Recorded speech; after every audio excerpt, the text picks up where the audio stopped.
Hello दोस्तों, polytechnic capsule के YouTube channel में आपका स्वागत है। आज हम लोग इंटरनल वायरिंग के बारे में आगे डिस्कस करेंगे। इंटरनल वायरिंग के बारे में हम लोग कुछ चीज़ें पढ़ चुके थे, जिसमें जिसमें थोड़ी थोड़ी वायरिंग के बारे में हम लोग जाने जाने थे कि जैसे इंटरनल वायरिंग के सिस्टम कितने हैं। तो इस इंटरनल वायरिंग के दो सिस्टम होते हैं, डीबी सिस्टम और ट्री सिस्टम। और इसके बाद जाने थे हम लोग मेथड ऑफ वायरिंग। तो मेथड ऑफ वायरिंग में हम लोग जाने थे कि ये दो प्रकार के होते हैं, ये जंक्शन बॉक्स मेथड और लूप इन मेथड। और इसके बाद पढ़े थे टाइप ऑफ वायरिंग, टाइप के वायरिंग के कितने टाइप्स होते हैं, कितने प्रकार के होते हैं। जिसमें हम जाने थे cleat wiring, wooden wooden capping capping casing wiring, button wiring और कंड्यूट वायरिंग। और कंड्यूट वायरिंग के बारे में थोड़ी बड़ी चर्चा किए थे, उसके पार्ट के बारे में जाने थे, कौन कौन पार्ट इसमें यूज किए जाते हैं। ठीक है, तो चलिए हम लोग आगे डिस्कस करेंगे इसके बारे में क्या होता है। ठीक है, तो हम लोग लास्ट वीडियो में हम आपसे बताए थे कि हम लोग इंडियन इलेक्ट्रिसिटी रूल के बारे में जानेंगे कि वायरिंग करते समय इंडियन इलेक्ट्रिसिटी रूल क्या कहती है। तो इंडियन इलेक्ट्रिसिटी रूल कुछ अपना नियम बताई है, उस नियम के बारे में हम लोग चर्चा करेंगे। ठीक है, और देखिए वीडियो शुरू करने से पहले मैं आपसे बता देना चाहता हूँ कि प्लीज़ आप लोग चैनल को अधिक से अधिक शेयर करें, सब्सक्राइब करें, और प्लस मतलब जो भी यूजफुल इसमें कंटेंट हैं उसके बारे में कुछ बताएं। यदि आपको कुछ ज़रूरत हो तो इसके बारे में बताएं। आप लोग को सारी चीज़ें प्रोवाइड की जाएंगी। कृपया यदि आपको वीडियो अच्छा लगता है तो लाइक ज़रूर करें। ठीक है, चलिए हम लोग आते हैं, इसके बारे में पढ़ते हैं।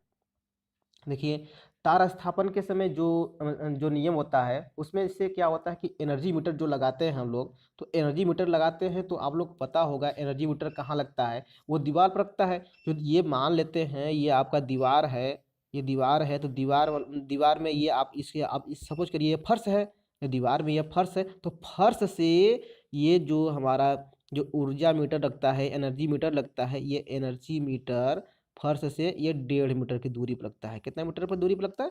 1.5 मीटर की दूरी पर। मतलब इसके और इसके बीच की दूरी जो होती है वो 1.5 मीटर होती है। ठीक ना, तो ये जो एनर्जी मीटर लगाया जाता है फर्श से 1.5 मीटर की दूरी पर लगाते हैं। आप सबको पता होगा कि ये किस लिए लगाते हैं कि भाई जिससे रीडिंग करने में आसानी हो। बहुत ऊपर हो जाएगा तो रीडिंग करने वाला जो बंदा आएगा वो कैसे करेगा रीडिंग, है रीडिंग लेने में उसको परेशानी होगी। तो इसलिए रीडिंग करने में आसानी हो इसलिए एनर्जी मीटर को नीचे रखते हैं 1.5 मीटर तक। ठीक है, दूसरी बात है बल्ब की फर्श से ऊंचाई कितनी होती है। ये देखिए हम लोग 2.5 मीटर पर लगाते हैं बल्ब। जैसे कि यदि मैं आपसे बता दूं यहाँ पर, ठीक है, यदि मैं आपसे बताऊं कि ये मान सपोज करते हैं ये आपकी फर्श है, तो फर्श से और ये आपकी जो छत है, और छत से नीचे जो होता है, यदि ये फर्श हो गया, ये छत हो गया, छत से ये 4 मीटर की दूरी हमारी है। तो फर्श से ये 2.5 मीटर की दूरी पर, 2.5 मीटर की दूरी पर, 2.5 मीटर की दूरी पर यहाँ पर बल्ब लगाते हैं। ठीक है, मतलब ऊपर से हम लोग 1.5 मीटर की दूरी को छोड़ देते हैं, ऊपर से 1.5 मीटर की दूरी को छोड़ देते हैं। ये सब इंडियन इलेक्ट्रिसिटी रूल के अनुसार ये नियम बनाए गए हैं, जिसको हम फॉलो करते हैं। इस नियम बनाने का भी एक मकसद होता है। मकसद ये है कि यदि 2.5 मीटर से ऊपर यदि हम लगाते हैं बल्ब को, तो उस कंडीशन में क्या होगा, प्रकाश की जो तीव्रता होगी हमारे फर्श तक आने में वो कमज़ोर हो जाएगा। जिसकी वजह से जिस चीज़ के लिए लगाए हैं, प्रकाश करने के लिए, तीव्रता अच्छा से मिले हमको, हाँ, फर्श पर, तो फर्श पर तीव्रता जब अच्छी नहीं मिलेगी तो फिर हम बल्ब लगाने का कोई मतलब नहीं निकलेगा। इसलिए इंडियन इलेक्ट्रिसिटी रूल में ये कहा गया कि आप 2.5 मीटर तक ही लगाइए। मैक्सिमम देखिए प्रैक्टिकल कंडीशन में 3 मीटर तक लोग लगा लेते हैं।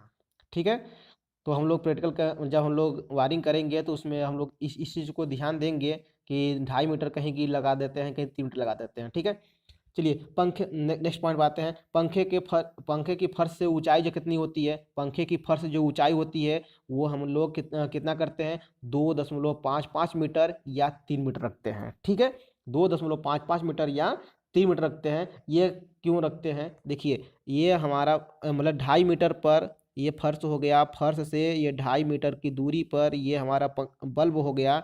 और देखिए पंखा को यदि हम नीचे यहाँ रख दे तो यहाँ पर रखने कंडीशन में क्या होगा कि बल्ब का प्रकाश जब पड़ेगा ऐसे पर, तो प्रकाश पड़ने के बाद ये जो इसका जो ब्लेड है, ब्लेड की जो छाया है ये यहाँ पर फर्श पर दिखाई देगा, फर्श पर दिखाई देगा। इसलिए पंखे को जो रखते हैं या तो जो फैन होता है फैन के बराबर में या थोड़ा सा ऊपर, या थोड़ा सा ऊपर ये यहाँ पर रखते हैं, ठीक है।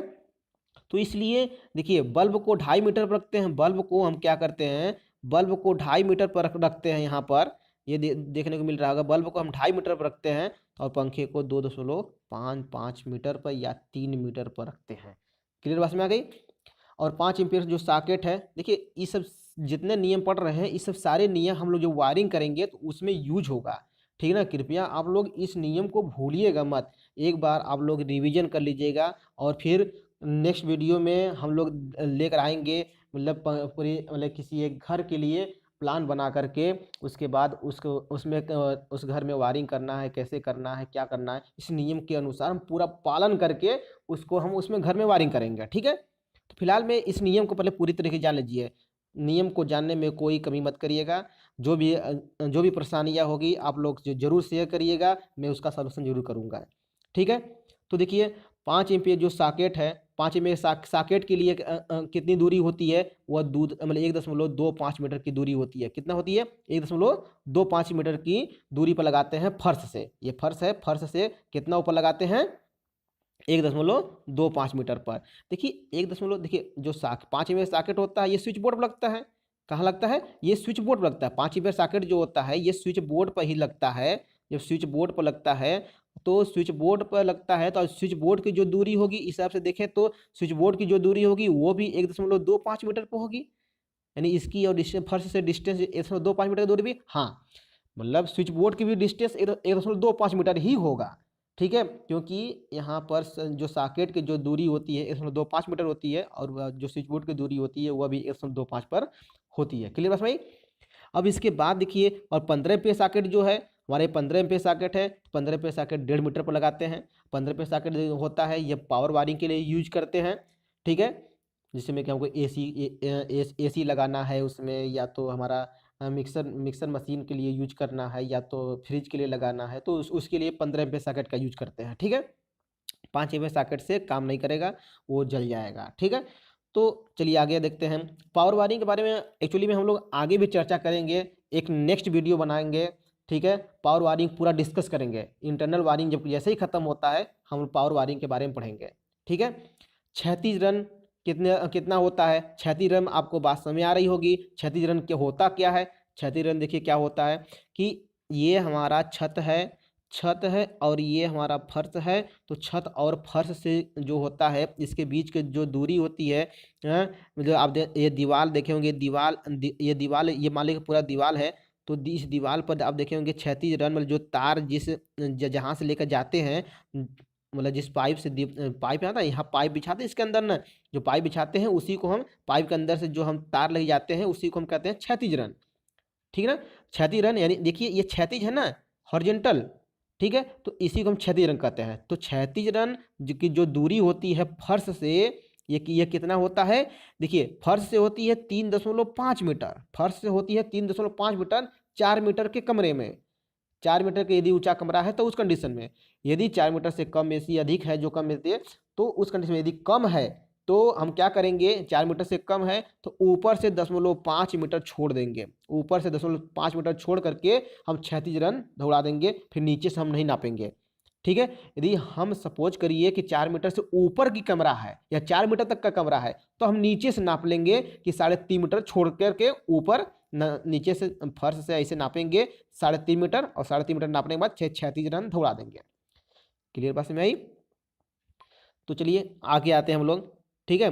तो क्षैतिज रन तो क्लियर हो गया होगा कि क्षैतिज रन मतलब फर्श से कितना ऊपर होता है, 3.5 मीटर पर, और यदि छत से लेते हैं तो 0.5 मीटर नीचे करते हैं, ठीक है। पावर सर्किट के लिए जो पावर सर्किट का क्षैतिज रन होता है वो 2.5 मीटर पर रखते हैं, ठीक है। पावर सर्किट में क्या होता है, ये जो होता है 1.5 मीटर, कभी कभी पावर सर्किट जो का क्षैतिज रन होता है वो 1.5 मीटर का भी कर लेते हैं, 2 मीटर भी कर लेते हैं, लेकिन स्टैंडर्ड जो है हमारा 2.5 मीटर पर करते हैं। 2.5 मीटर पर करना चाहिए। यह 2.5 मीटर पर करने से हम लोग को फायदा भी है, हैं फायदे हैं, जितने भी जो भी फायदे हैं घटे हैं, अब उसके बारे में पावर जो सर्किट पढ़ाएंगे यानी पावर वायरिंग पढ़ाएंगे तो उसमें हम लोग चर्चा करेंगे, ठीक है ना। फिलहाल में हम लोग थोड़े से नियम जान लेते हैं कि पावर सर्किट के बारे में, कि पावर सर्किट कितना मीटर लगाते हैं, ठीक है ना। 2.5 मीटर के ऊपर स्विच बोर्ड फर्श से जो ऊंचाई होती है, हाँ अभी ऊपर बताएं कि 1.25 मीटर पर लगाते हैं, कैसे लगाते हैं क्लियर कर दिए थे आपको, ठीक है। वितरण बोर्ड फर्श से जो ऊंचाई होती है वो 1.5 मीटर पर लगाते हैं। देखिए वितरण बोर्ड मतलब डीबी, डिस्ट्रीब्यूशन बोर्ड, देखिए क्या होता है, मतलब जिसमें जिसमें जो लाइन देते हैं, जैसे कि हम ये हमारे पोल से लाइन, ये हमारा पोल है, ये पोल है, ये पोल से जो हमारे लाइन आती है फेस और न्यूट्रल, तो फेस और न्यूट्रल जो आती है तो सबसे पहले हमारा कहाँ जाती है, एनर्जी मीटर में आती है। कहाँ आती है, ये यहाँ से लाइन आई तो लाइन आने के बाद ये एनर्जी मीटर में आती है। एनर्जी मीटर के बाद क्या होती है, कटआउट में जाती है। कहाँ जाती है, कटआउट में जाती है। कटआउट के बाद हमारा कहाँ कहाँ जाती है, ये डीबी में जाती है। कहाँ जाती है, डीबी में जाती है। तो देखिए पहले एनर्जी मीटर लगाते हैं, फिर कटआउट लगाते हैं, मतलब मेन स्विच बोर्ड लगाते हैं, फिर डीबी लगाते हैं। तो डीबी को देखिए यहाँ दिखा रहे हैं, तो डीबी हमारा यहाँ पे हो गया, तो ये इसी को डिस्ट्रीब्यूशन बोर्ड कहते हैं। यहाँ पर डीबी डीबी का इसका नाम क्या होता है कि इसमें क्या क्या लगा होता है, इसमें क्या होता है कि एक बस बार ऐसे, एक बस बार ऐसे, फेस इसमें आ गया, न्यूट्रल आके इसमें जुड़ गया, और यहाँ से सर्किटें निकली होती हैं। यहाँ से मतलब एक फेस से एक न्यूट्रल लेकर के एक सर्किट, एक फेस और एक न्यूट्रल लेकर के एक दूसरी सर्किट, एक फेज और एक न्यूट्रल लेकर तीसरी सर्किट। तो सर्किट निकालते हैं तो जो फेस वाला होता है उसमें हम फ्यूज लगा करके तब निकालते हैं, और न्यूट्रल को डायरेक्ट ले लेते हैं इसमें यहाँ से, ठीक है। तो यहाँ से देखा जाए कि जो ये डीबी हमारी हो गई, तो हमारा ये बस बार हो गया डीबी के अंदर। तो ये हमारा फेस है, ये न्यूट्रल है, तो फेस से क्या आया, यहाँ पर हमारा फ्यूज लगा, फ्यूज लगने के बाद और न्यूट्रल डायरेक्ट, तो ये हमारी एक सर्किट हो गई।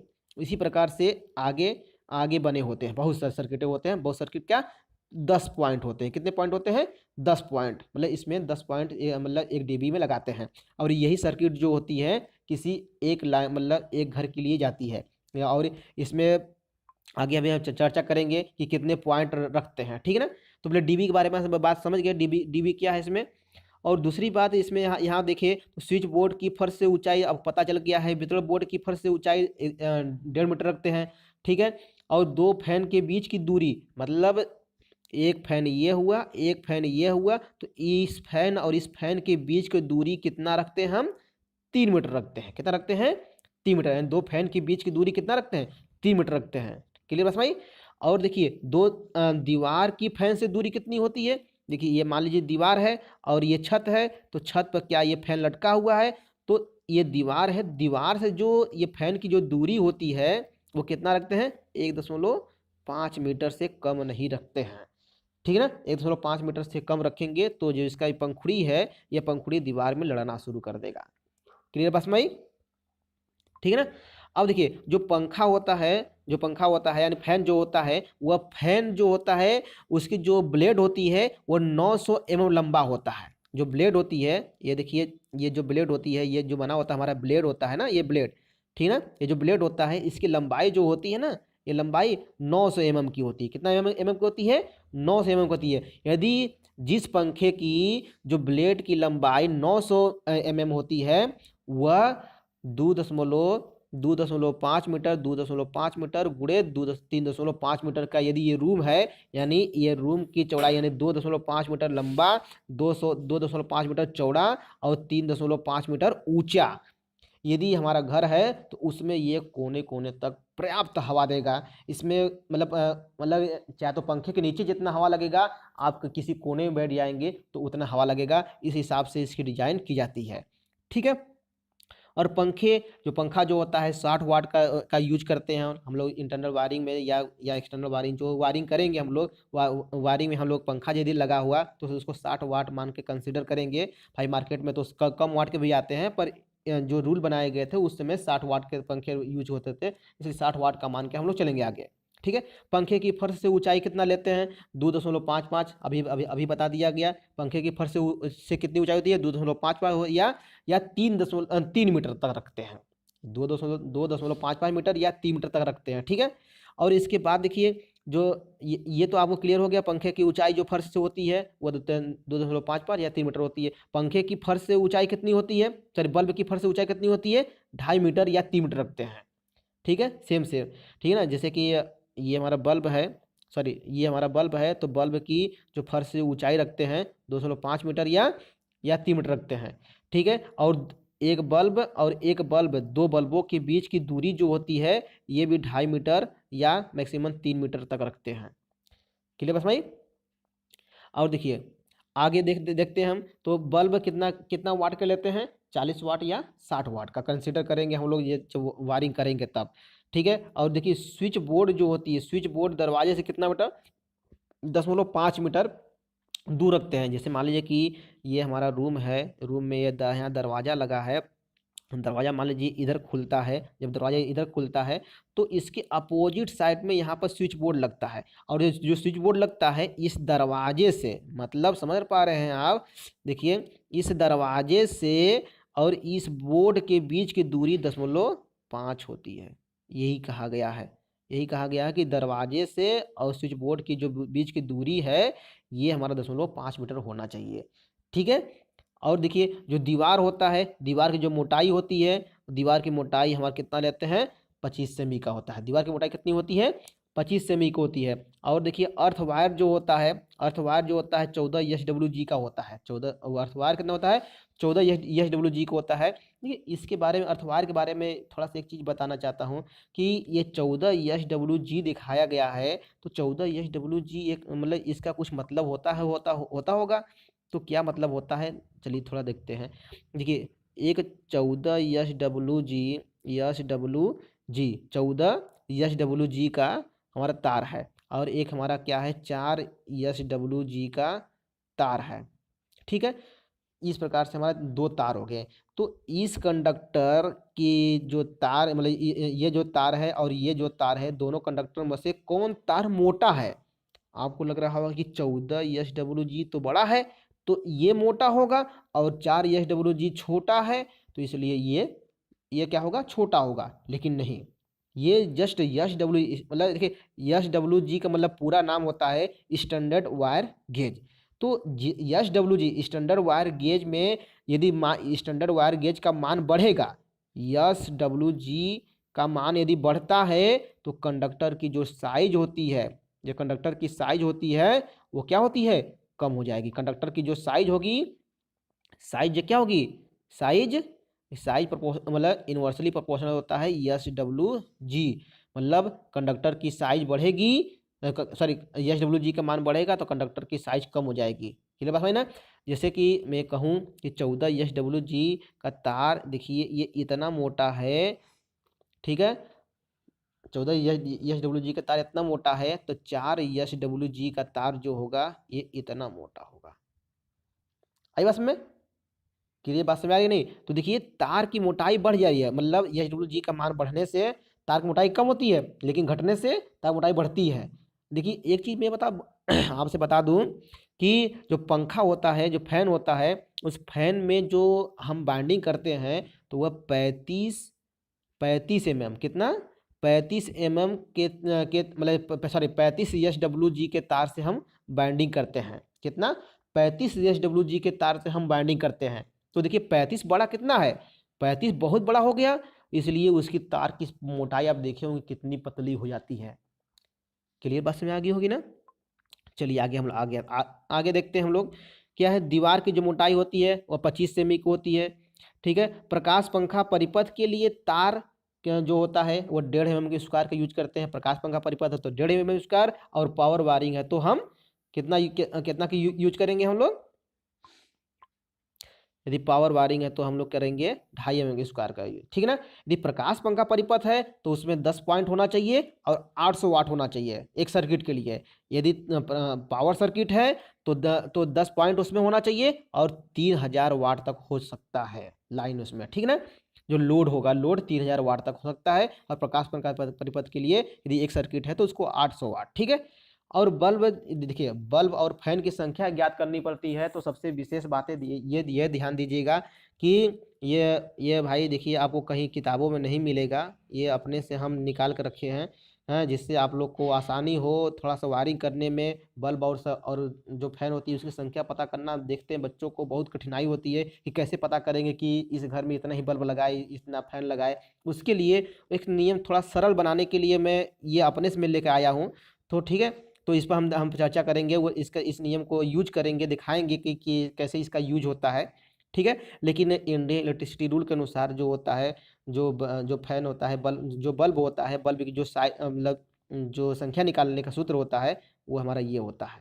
ठीक है, देखिए E A मतलब E A बटे के PCU और MF होता है। मतलब E जो होता है ये प्रकाश की तीव्रता होती है, और जो होती है A होती है जो हमारा होता है क्षेत्रफल होता है, और P होती है वह जैसे बल्ब का पावर होता है, और CU होता है जो क्या होता है उपयोगिता गुणांक होता है, और MF जो होता है ये हास गुणांक यानी मेंटेनेंस फैक्टर होता है।